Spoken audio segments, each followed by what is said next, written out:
Welcome to the Kentucky Bourbon Traveler.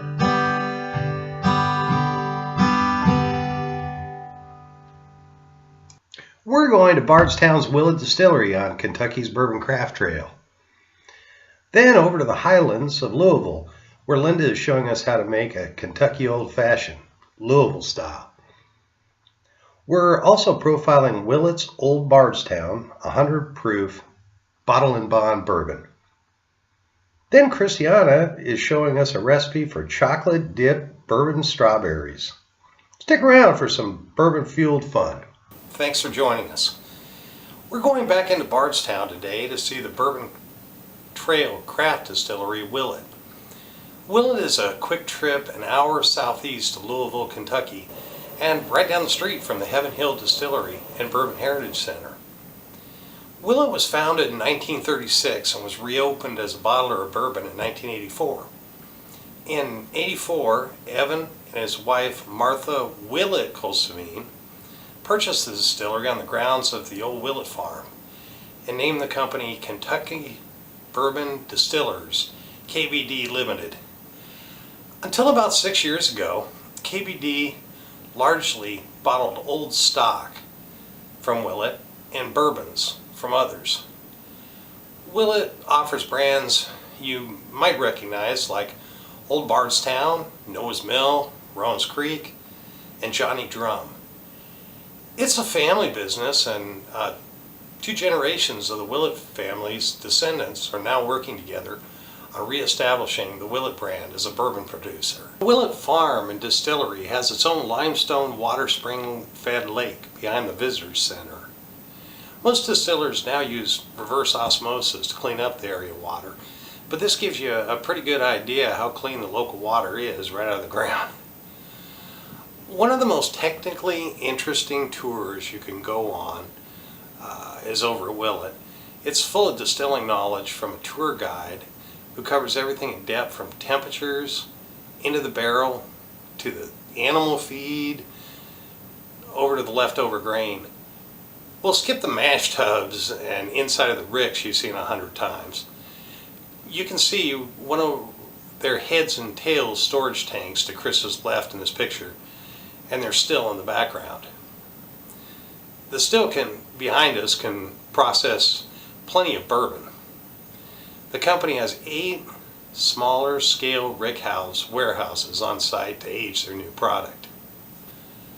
Willett's Visitor Center has a nice place for small standing tasting, kind of like your home bar. They send visitors home with a nice souvenir tasting glass too, like this one. We always compare distillery bourbons to each other, but with one tasting glass, it doesn't allow for a traditional taste comparison by a regular flight at the moment. The tour tasting features their 90 proof bourbon, Willett Reserve small batch in a pretty bottle at the end, and our bourbon today, Old Bardstown 100 proof bottle and bond. If there's one area in Louisville, Kentucky that's full of traditions, the Highlands neighborhood is it. Locals in the Register for Historic Places insist even the antique buildings don't change. In the historic Cave Hill Cemetery on Baxter, you'll find Kentucky's most famous past citizens. Not only Muhammad Ali and Colonel Sanders, the chicken magnate, but also many past distillers, including, of course, Julian Pappy Van Winkle. 2 blocks up from Pappy's resting place, you'll find another landmark, Molly Malone's Irish Pub. Trendy bars have always come and gone, but one that doesn't is Molly Malone's Irish Pub. Opened in 2002, Linda P. has kept the bar humming as Molly's head bartender. Bourbon cocktails in this neighborhood have to be right because people know what they're always supposed to taste like. So we've asked a pro if we could watch her make an old fashioned.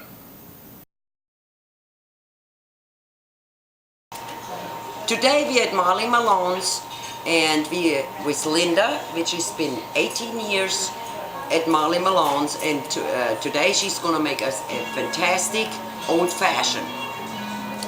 Okay, so we're gonna be using Old Forester because it's a nice mid-range bourbon, and we're gonna get some oranges and cherries, and put some sugar, and a couple dashes of bitters. And I usually like to splash a little bit of the bourbon in there just to get a good muddling action. Now we're gonna muddle, get all the juices out of the fruit. Some people like to burn the orange to get a little bit of extra flavor. You can do that too. Put our ice in there. You can smell the oranges. It smells delicious.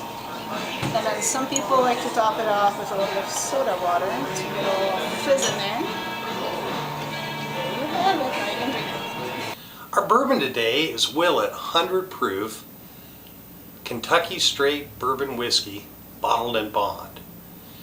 For anyone that might have forgotten, bottled and bond is a legal standard, which means bottled at 100 proof, made by one distiller in one distillation season, and aged at least 4 years in a federally bonded and supervised warehouse.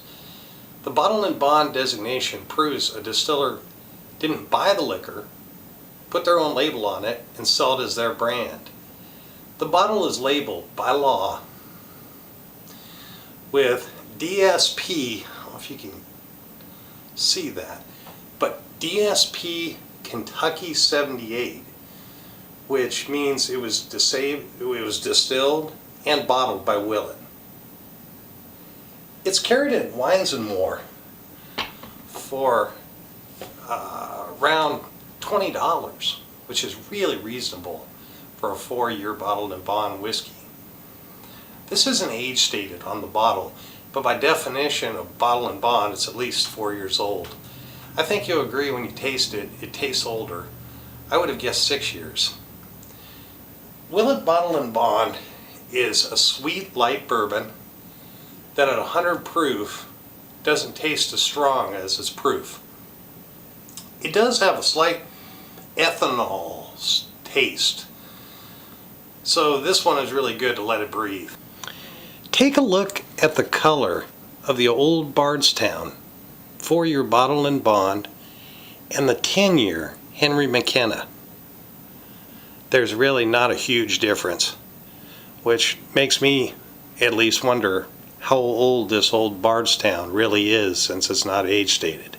The caramel and brown sugar taste and finish reminds me of dessert. If you like sweet whiskeys, you're gonna like this one without a lot of spice.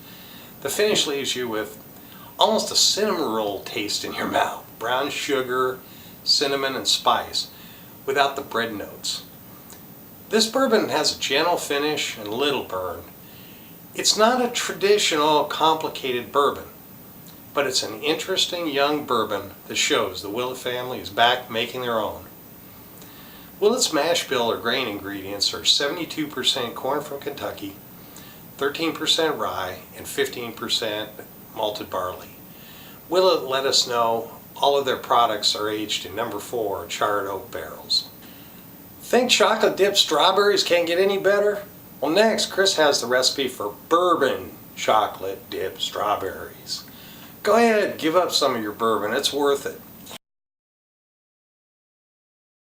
Hi, I'm Christiane, originally from Würzburg, Germany, and today, since Valentine's Day is right around the corner, we are gonna infuse strawberries with bourbon and then chocolate cover them. So what you need to do first, buy you a flavor infuser, and you fill, it looks like a syringe, and you fill the tube up with bourbon of your choice. Then you stab the strawberry just where the hole is and infuse the strawberry with a little bit of bourbon at a time. And when you have all of them done, you put them in the refrigerator for about 2 hours to let the bourbon soak into the strawberry. Melt the chocolate with about 1/8 cup of paraffin wax. It's golf wax, paraffin wax, and I melt down the chocolate in a double broiler, which you can get in the store, or you use a pan like I did with some water on the bottom, and use a stainless steel bowl on top, and you stir your chocolate until it's completely melted down. Chocolate is properly melted down. You have the consistency and it runs perfectly off the spoon. So now when your chocolate is ready, we have the strawberries we took out of the refrigerator. Now you make sure you pat these really dry, so the chocolate, pat them dry with a paper towel, every single one of them. And then we take the strawberry and we go dip it in a chocolate. Swirl it around in the pan. And then you put it on a plate with wax paper. Chocolate cover, bourbon infused strawberries. Enjoy.